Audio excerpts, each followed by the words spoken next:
So the big question is this: how are commercial real estate brokers like us, who didn't take on debt to start their own brokerage, who are stuck in the hamster wheel of day-to-day selling, how do we sell real estate and build our businesses in a way that lets us develop rockstar teammates and create enough leverage to back away from day-to-day selling? How do we get our services, ideas, and insights out into the world and yet still create passive wealth? That is the question, and this podcast will give you the answers. My name is Brett Swarts, and welcome to the Expert Commercial Real Estate Secrets Podcast.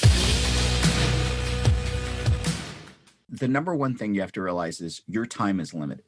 And it really is accentuated when you realize, when you look at the profit that you're going to make on a deal or the loss you're going to take, your time is limited. And you have to use time to your advantage. I teach by example a lot with my folks, and I'll give you the classic negotiation technique that I taught my baby cousin. I said, Vishal, look, the more time limited somebody is, the better deal you're going to get. So let's go through McDonald's drive-through and try to negotiate for the price of a hamburger. And you're going to find out that you get this burger for free if time is on your side and time is against them. And so we did that. You know, what he did was he delayed and through the drive-through, and people are backing up, and then the McDonald's workers getting pissed. And eventually we got to the front and he ended up getting extra food for free because you just threw it at him to get him out of the way. And so time is your friend if you're not worried about it. If you go in to buy an air conditioner at the air conditioner store and you spend 30 minutes, 40 minutes trying to buy that air conditioner, and the average person only spends 4, by the time that they've invested time with you, they're going to do whatever it is to get that price down. So time is your friend in that situation. Time is your enemy when you're on the other side of it. So let's say that you do it.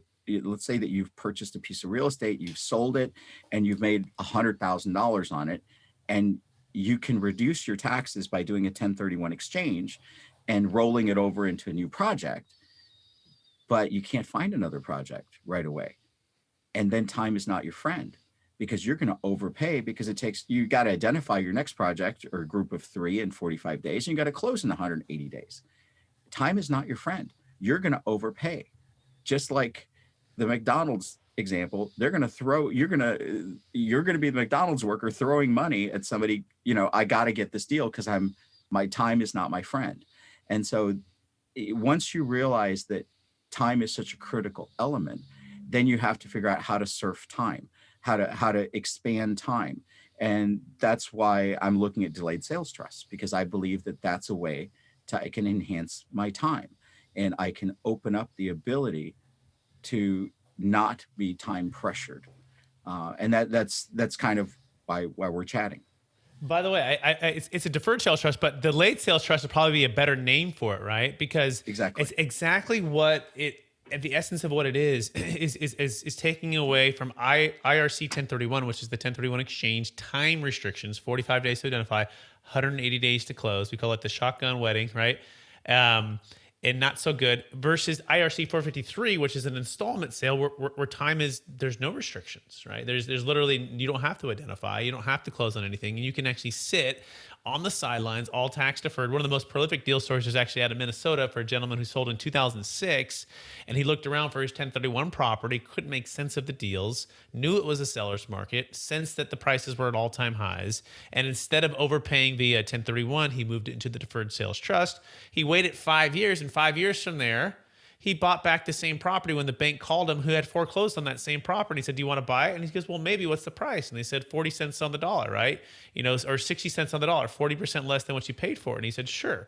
And he bought it back through his Deferred Sales Trust, all tax deferred, which is the big elephant in the room, right?